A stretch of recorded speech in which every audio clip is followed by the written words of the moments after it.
Yeah. Erika is very shrewd. She's very smart. There's a great story. I can't really tell you who this was, but it was a very important person. And it happened within hours of the news. And the call goes in, she takes it because it was a very important person.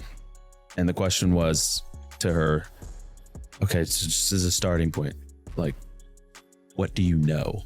And she was like, I know everything. And I was like, that's amazing. What people thought was just another quiet breakup is starting to look a lot deeper. Because Andrew Kolvet didn't just leave Erika Kirk. He disappeared from that situation completely. And now the reasons behind it are coming into focus. Because once his name started getting tied back into her timeline, questions began stacking up about what he saw, what he knew, and why he chose to walk away when he did. And now the conversation has shifted fast. Not just about why Andrew left, but whether Charlie Kirk found out something that changed everything before it was too late. The moment Andrew Kolvet's name started coming up again, the story started to look different because this time it's not coming from random posts or outside speculation. It's tied to someone who was actually inside that circle. And according to what's now being discussed, Andrew didn't just step away quietly. He walked away for a reason. Now that's where things start getting interesting because when people first heard about the connection between Andrew and Erika Kirk, it was easy to brush it off. Another rumor, another name being thrown into a messy timeline. But once Andrew started speaking, the tone changed because what's being suggested now is that his decision to distance himself wasn't random. It may have come after things started not lining up the way they were being presented publicly. And that's where the shift hits because this didn't just start after everything fell apart when you trace it back. Andrew wasn't just around, he was close, trusted, present, positioned in a way that didn't raise attention at the time. And when someone that close chooses to step away, people don't ignore that. I've known Erika since they started dating, since Charlie and Erika started dating. I remember the first time I met Erika, it was actually at Politicon in Los Angeles many years back. And I was like, who is this gal? Like, you know, and Charlie was like, oh, she's hanging out with us today, you know. Charlie, you could tell there was something different though, and I logged it. And Erika has always been tremendous, and she never sought the limelight. She was always very happy to sort of be doing her own thing and just be supportive of Charlie. And she's never been anything but just high character, just warm. She was a total asset to Charlie in the sense that, you know, Charlie was so missional. He was so direct. He was so kind of on just, you know, Energizer Bunny, and direct about what he needed to get done. And Erika was this humanizing presence just for the staff, for you know, whether it was donors or politicians or whoever he was meeting with. And she was just so, but content to be in the background and be the mom. They ask what changed. Now here's where people really started reading between the lines because Andrew's tone when he talks about Erika hasn't gone unnoticed. The way he describes her, strategic, calculated, always prepared, it doesn't sound like someone speaking casually. It sounds like someone choosing his words carefully. Not because he doesn't know what to say, but because he knows exactly what he can't say. Now bring the timeline back into focus because Andrew wasn't some outsider who showed up late. He was already inside the system, moving in the same spaces, trusted enough to remain when others were quietly removed. And that detail matters because after Charlie Kirk's death, there were reports of internal shakeups, people being pushed out, and voices disappearing. But Andrew, he stayed. And not only did he stay, but he also stepped up. USA did a massive purge of employees a few days ago, or at the end of, I guess, last week, you could say. What did you hear about that purge? I heard there were 30 to 40 people purged, that they were looking for the leak. They knew there are leaks out of TPUSA. They are terrified of these leaks because of what TPUSA has been up to. And rather than try to be an honest organization, it's just let's get rid of all the people we think might be disclosing that we're a dishonest organization. It's just unbelievable. Yeah, I understand where you're coming from. No, and I know you're going to keep saying that. I understand. Like, I know that. No, I know. And I know there's probably no magic string of words that I could piece together to procure some type of answer. But I think on a surface level, like, I'm not going to walk out of here until I say my piece. Like, I mean, y'all know this. I just worked a series of 80, 90-hour weeks plus for AmFest. Yeah, I've had no direction or explanation since we've come back. Our CEO has been assassinated. I've done nothing but been backwards for this organization to the point where I'm wondering if this is a prank. It's not a prank. I would never do that. So I'm just trying to understand. And no, I understand. It's time to. So do I get to have a conversation with Dylan? Do I get to have a conversation with Justin or anybody? Or nope. No, and there's no explanation as to why I'm gonna let go.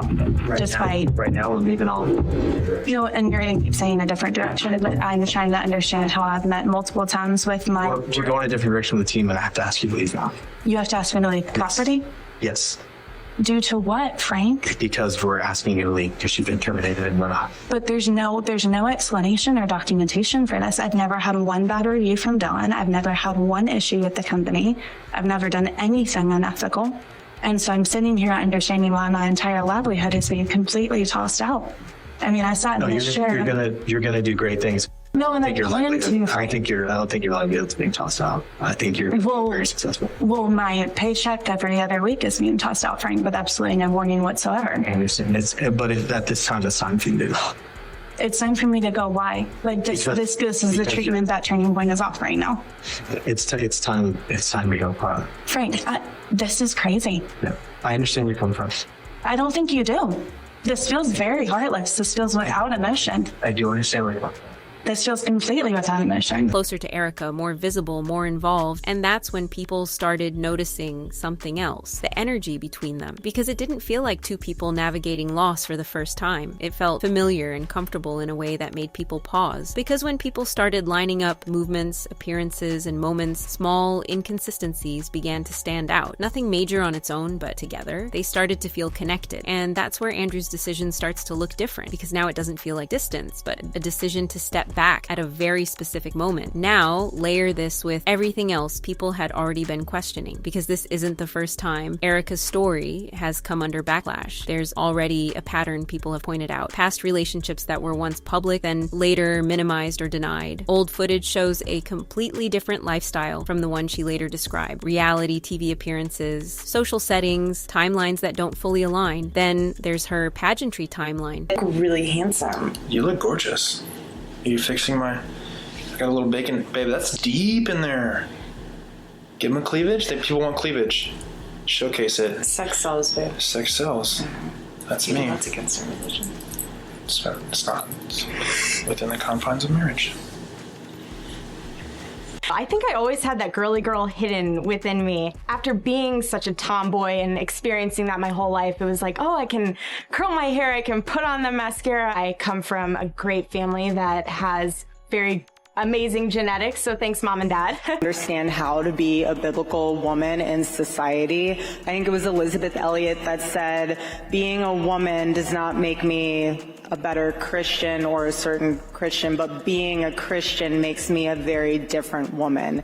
And I think understanding, yes, your biblical role, but also like, be the woman that your future husband deserves. Like, be the woman that, God wants you to be. You don't have to be out partying. Don't, be crazy thinking like I'm running out of time when your God is the author of time. Individually, none of that proves anything, but when placed together, it creates a pattern. And that's what makes Andrew's timing hit harder, because if someone inside that environment saw that pattern up close and then chose to walk away, people are going to ask why. What did he see that others didn't? Now, bring Charlie back into the picture, because this is where the tension builds. Everything about how Charlie spoke publicly suggests he believed in the version of Erika that was presented. The disciplined image, the controlled narrative, the idea that her past was completely aligned with what she claimed. But toward the end, people noticed something. Or should I introduce you? All right, we'll try it again. Hey everybody, welcome to this episode of the Charlie Kirk Show. Joining me is the most special guest. What are 3 things that you would say that you look for in someone that you're dating? I really don't look for anything because I've already found what I'm looking for. Well, I have an amazing girlfriend. She's spectacular. Is she in politics? Not really, no. What can you tell us about her? She's What would beautiful. you be willing? She's reverent.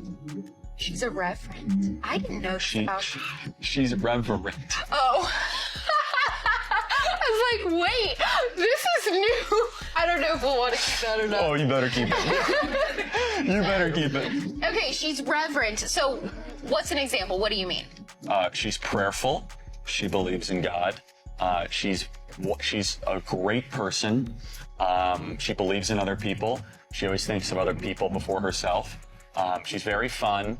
And honestly, I'm so blessed to be able to have her in my life. That is so sweet of you to say. I will say this, Charlie's girlfriend is totally gorgeous. She's so gorgeous. I'm way over promoted. From subtle shifts to moments where he seemed less certain, unsettled, questioning things in ways that didn't fully get explained, allegedly, but enough that people are now looking back differently. And that's where the biggest question comes in. Did Andrew step away because Charlie was starting to notice? Now, here's the part that really keeps people watching, because even after creating that distance, Andrew didn't completely disappear. He stayed in the environment, very visible and still present. And that creates another layer, because if he walked away for a reason, why remain connected afterward? Unless the situation wasn't about cutting ties completely, but about repositioning. And that's why this isn't slowing down, because now people aren't just reacting to headlines. They're watching behavior and comparing timelines, because if Andrew Kolvet really walked away for a reason, then that reason matters more than anything being said publicly. One user blows hot. These people are shameless liars. Erika is a psychopath, and these people need to be investigated. Another wrote, Charlie was not street smart, which is why he was saved by his friend and the honeypot Erika. Yet another put it bluntly. Charlie was too naive about women to really pay attention to her background. He realized what he was into very late. Everything she said about dating and what a woman fit for Charlie should be is her imitating Charlie and not being herself. So now the focus shifts again. Not just on Erika or Andrew, but on what actually happened behind the scenes that led to that break. Was it pressure? Was it exposure? Or was it something Charlie himself started to uncover before everything changed? And if Andrew is only revealing pieces now, what else is still being held back? Because if this situation has shown anything, it's that every time a new detail surfaces, it doesn't close the story, it opens it further. The real question now becomes this: did Andrew leave to protect himself? Or did he leave because the truth was getting too close to coming out? And if Charlie really started connecting the dots, how much did he actually know before it was too late? Drop your take in the comments. Let's get this convo going, because this story is far from over. And if you thought this was wild, click the next video to dive even deeper.